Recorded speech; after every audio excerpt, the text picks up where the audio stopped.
Hi, Clark Reid, back with more tech headlines. If you enjoy these reports, help us out by crushing the like button, and you can also subscribe so you know when each new report is posted. OpenAI rival Anthropic has released its latest generative AI model named Claude 3.5 Sonnet, which is kind of a mouthful. Anthropic claims its model is better than OpenAI's latest ChatGPT or the models of Google and Microsoft. TechCrunch.com reports that while this appears to be true, Claude 3.5 Sonnet is just barely beating OpenAI's GPT-4o on the benchmark tests that they ran.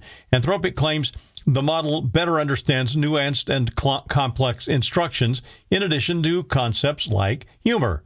Like other AI, though, it's notoriously unfunny. It really is a sizable jump from the previous Anthropic model, but TechCrunch.com says it's not as big a leap as OpenAI made going from ChatGPT-3 to GPT-4. Most observers think we will see some large improvements in generative AI yet this year, which will hopefully avoid issues like that poor fella at McDonald's that ordered some nuggets and the chatbot put an order in for 200 orders of them. Thankfully, there was human intervention there.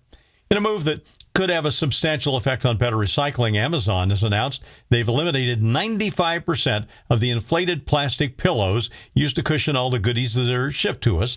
According to GeekWire.com, Amazon claims this is the largest plastic packaging reduction effort in North America, and it will avoid nearly 14 billion plastic air pillows annually.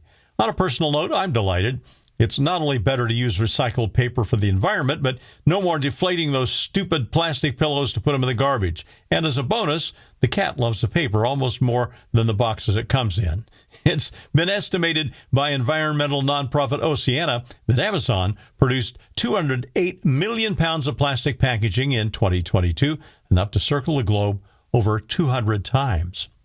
It was a big reveal at WWDC as Apple finally previewed its AI called Apple Intelligence. One thing that's still up in the air, though, is how they're going to bring the feature to China. As we reported, Apple will use ChatGPT for their most intense AI queries, and ChatGPT isn't approved by the government in China.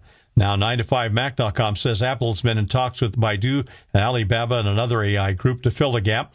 Another question, though, is how they're going to be able to operate their private cloud compute in China. Samsung has reportedly worked with Baidu, by the way, and hasn't been happy with their AI performance. The net is, Apple Intelligence may debut this fall in the U.S. and perhaps elsewhere, but for now, it looks like China will have to wait.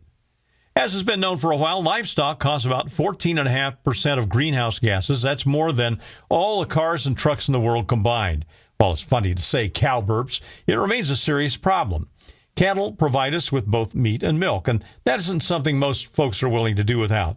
To say nothing about the livelihood of farmers and stockmen who raise the beasts. Well, ArsTechnica.com reports a way could be on the way to a method to help reduce methane emissions from livestock by over 30%.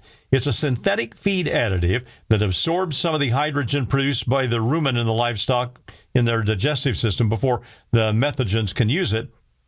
It has already been approved in the U.S. and Canada. There are other additives being experimented with, like red algae, but that one perhaps can reduce emissions by up to 90%.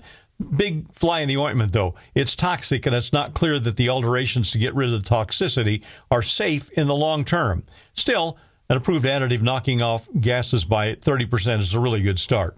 It all makes me feel less guilty about grilling those steaks on the 4th of July. I'm Clark Reid, and you're Technified for now.